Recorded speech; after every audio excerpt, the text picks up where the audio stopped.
Today is July 5th, 2024. From today,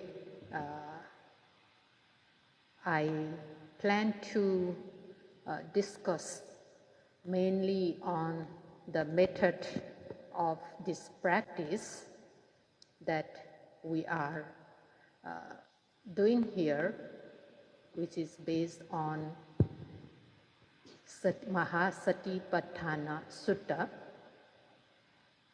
and the instructions given by the late Venerable Mahasi Sayadaw is based on this sutta, the discourse of mindfulness. So it is very important that we know about this Satipatthana clearly, so that when we practice, we can practice without having any doubt, any confusion, any uncertainty. The 7 kinds of benefits are the purification of beings, overcoming of sorrow and lamentation, expelling the physical and mental suffering, achieving path knowledge, and realizing Nibbana. All beings in the world are not pure and clean. All beings in the world have the thick layers of defilements such as greed, hatred, delusion, conceit, restlessness, remorse, etc. The mind of all beings are defiled by these impurities all the time. The mind is mostly occupied by those defilements. Therefore, the beings in the world are not pure and clean. In this Satipatthana discourse, the Buddha guaranteed that through the practice of this Satipatthana meditation, they can purify themselves. So being mindful means stopping or preventing the defilements from occurring in the mind, and they become pure and clean. Again, beings in the world are always feeling sad, they lament whenever they lost something in their life, such as properties, family members, businesses, etc. They cannot control themselves, so the sorrow arises, temptation occurs, and all beings in the world are facing many kinds of difficulties in every moment of their life. Many of us experience depression and so on in our life. Even a very young child also has some stress and tension. So people are depressed when they cannot achieve their goal. And because they are having those stress, tension, and depression, they all want to reduce those tension, stress, they all want to get rid of those depressions, tensions. So the Buddha guaranteed that if the beings are mindful, they can overcome this sorrow, lamentation, stress, tension, depression. And everyone in the world is also facing the various types of mental and physical sufferings. So in this case also, the Buddha has guaranteed that through the Satipatthana practice, they can expel the mental and physical suffering experiencing in their life. All beings are facing these suffering because of klesa, defilements. The Buddha said that the defilements are the main cause or reason for the occurrence of all sorts of suffering, physical and mental suffering. Sakala midang dukkhang kilesa mulakam. Whatever suffering experienced by the beings is because of kilesa, defilements. So, by practicing the Satipatthana meditation, one can extinguish all sorts of defilements. There is no defilements, then no suffering. So destroying the mental and physical phenomena is also the benefit that gain from the practice of Satipatthana meditation. Another benefit of the practice is the achievement of path knowledge. Removing or expelling or destroying the defilements in temporary basis leads to the complete removal of defilements. That means one achieves the path knowledge which eradicates the defilements to the extent of no return. The path knowledge destroys all kilesas completely. Once we achieve path knowledge, magga jnana, we also achieve fruition knowledge, phala jnana. Through path and fruition knowledge, we realize nibbana. So these are the 7 benefits that the Buddha assured to those who practice this mindfulness meditation. So we all are here to practice this Satipatthana mindfulness meditation, and if we are practicing diligently, we will gain these benefits surely.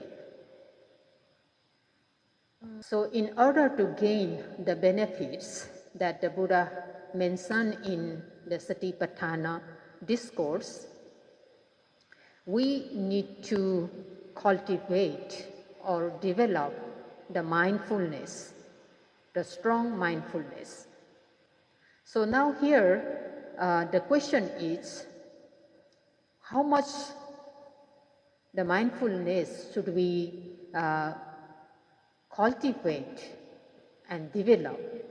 What quality should the mindfulness have so that we can overcome all the difficulties, all the sufferings that we are facing in our life, we can gain all the benefits mentioned by the Buddha.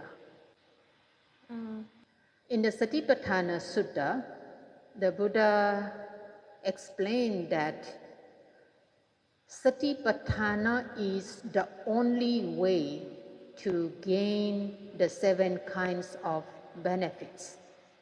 So the Buddha simply said, one should cultivate and develop Satipatthana or mindfulness.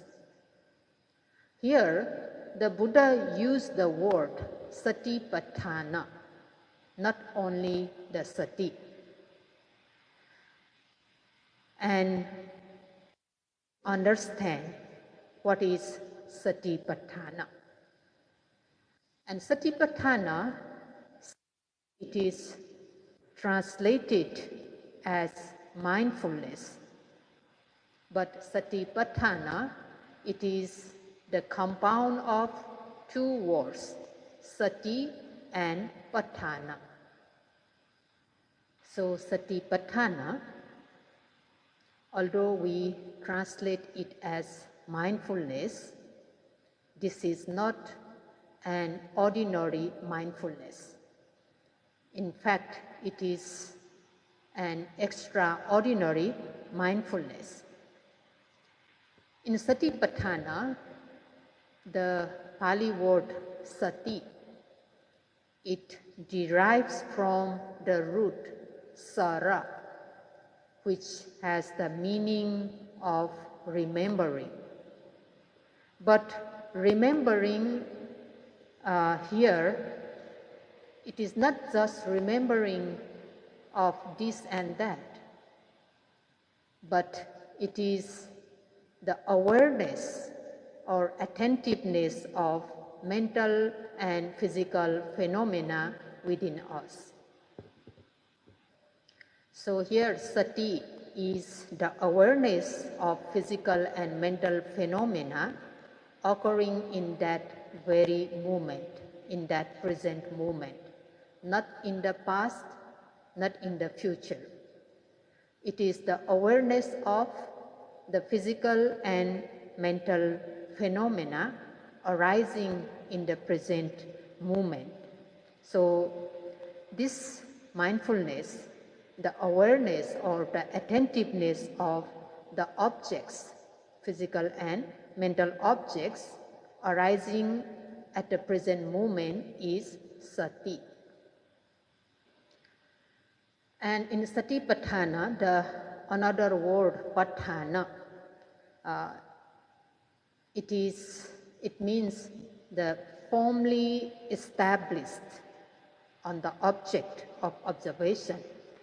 So Satipatthana is the mindfulness firmly established on the object of observation. It is not of the low quality mindfulness. It is of the high quality mindfulness. It is a very close attention, established attention on the object. So the Satipatthana is not an ordinary mindfulness. It is an extraordinary mindfulness. It is the mindfulness firmly established in the object. When the mind is firmly established in the object, it seems that the mind is sinking into the object. The noting mind seems rushing towards the object, and the noting mind can cover the entire object. So this type of extraordinary mindfulness we should cultivate, we should develop in the practice so that we can gain the 7 benefits mentioned by the Buddha. So let's see the detailed explanation of Satipatthana again. The sati is, as we say, the sati is attentiveness, awareness, mindfulness of the physical and mental phenomena occurring in that very moment. So this mindfulness has the nature of not floating on the surface of the object. That means when the mindfulness is developed, the noting mind will not just float on the surface of the object. The noting mind seems sink into the object that are observed. It is not just occurring above the object, but it goes inside, or it enters into the object. So the mindfulness has this type of nature, not floating on the surface of the object. Apilapana lakhana in Pali, not floating, the nature of not floating on the surface of the object. So this is Satipatthana.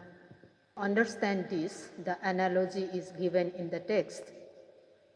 When we throw a piece of paper in the water, it does not sink into the water. It floats on the surface of the water. But when we throw a stone, it sinks straight away into the water. The stone never floats on the surface of water. So too, in this practice, the mindfulness should be the type of a kind of stone. It should not be like a paper which is floating on the surface of the water. The noting mind should go inside the object of observation. And when we have this type of mindfulness, we can see the very true natures of the objects noted. So in order to gain the benefits of the practice, ordinary mindfulness is not enough. Ordinary mindfulness does not work here to achieve the benefits we are expecting. Only firmly established mindfulness can bring the benefits we want. So this extraordinary mindfulness is very necessary. Only an extraordinary mindfulness can purify the beings, can overcome sorrow and lamentation, can expel physical and mental suffering. Only this extraordinary mindfulness can lead us to the path knowledge and realize Nibbana. So now let's say we cultivate and develop this kind of extraordinary mindfulness. Now, the impact of that mindfulness in the practice. What is the benefit of having this type of practice? When we have extraordinary mindfulness, we see the objects very clearly. In Pali, called asammosa rasa. This means we are not confused because we see the objects clearly. Now we are not confused about the objects noted. So when we have the good quality mindfulness, which is not floating the surface of the object, or which is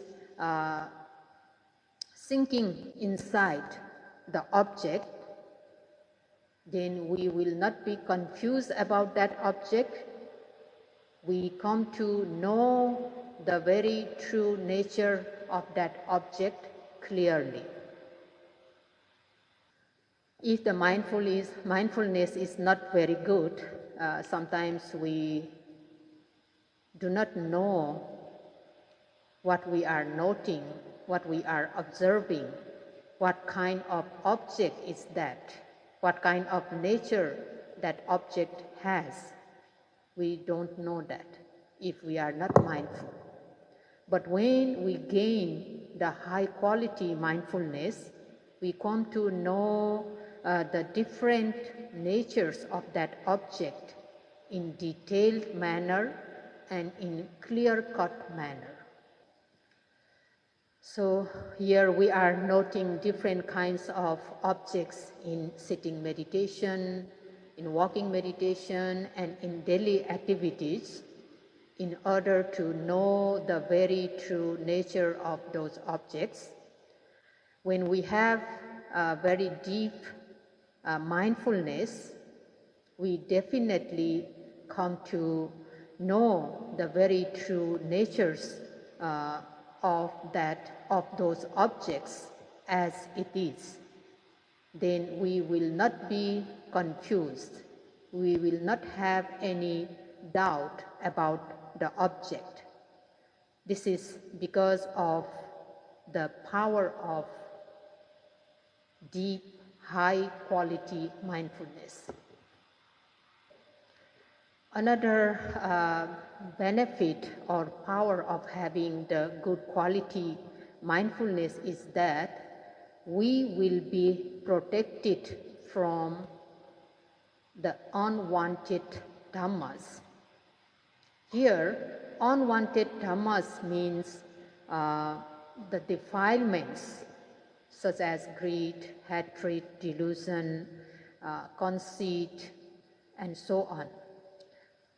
When we have the good mindfulness, there will not be any chance for those defilements to enter into the stream of consciousness.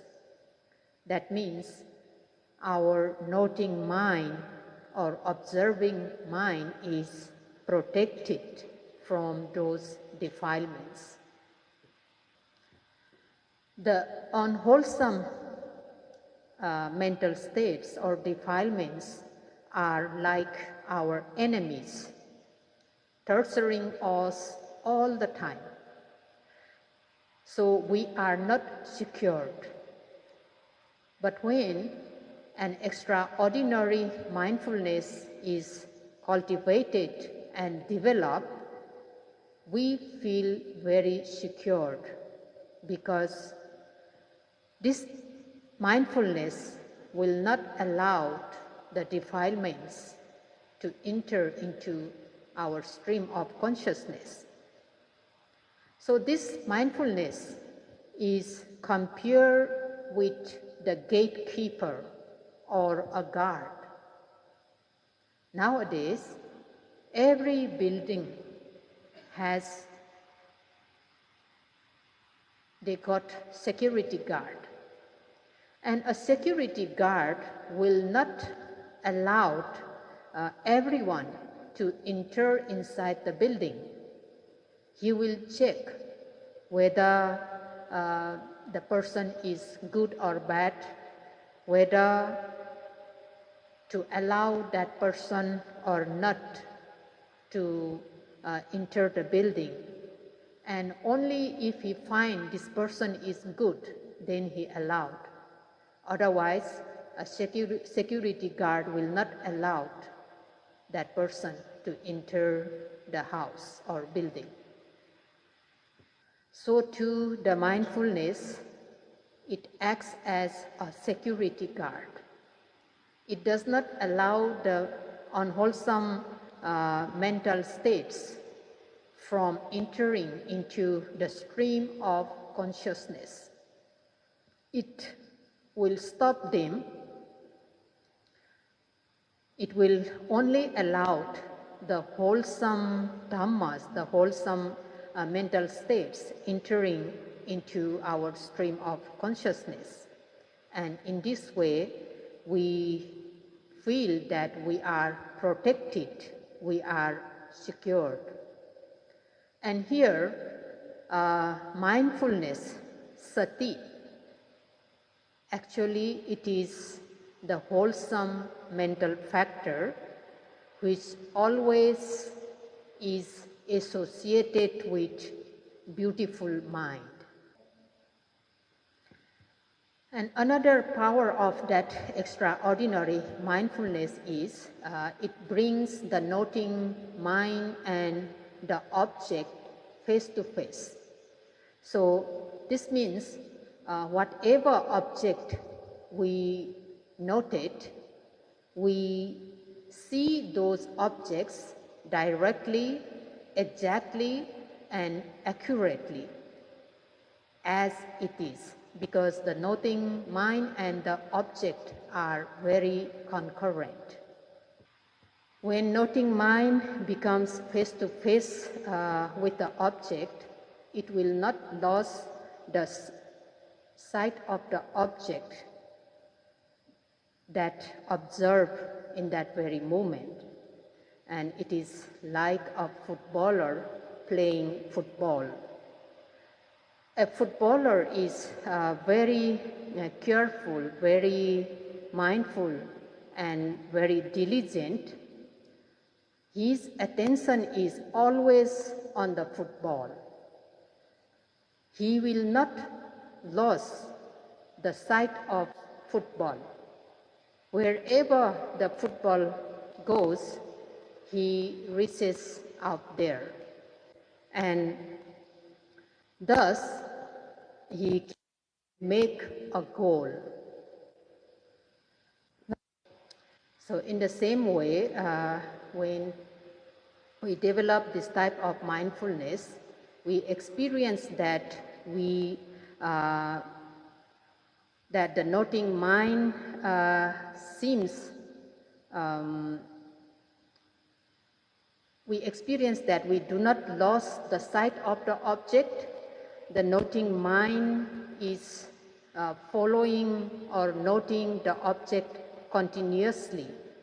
So this is also the power of having a full attentiveness or extraordinary mindfulness, and it is very necessary to accumulate this type of mindfulness in the practice. So when we have this type of mindfulness developed, we feel, we experience that the noting mind seems running towards the object of observation. The noting mind is plunging into the object. The noting mind seems sinking in the object. Whatever object arises, the noting mind can observe those objects immediately.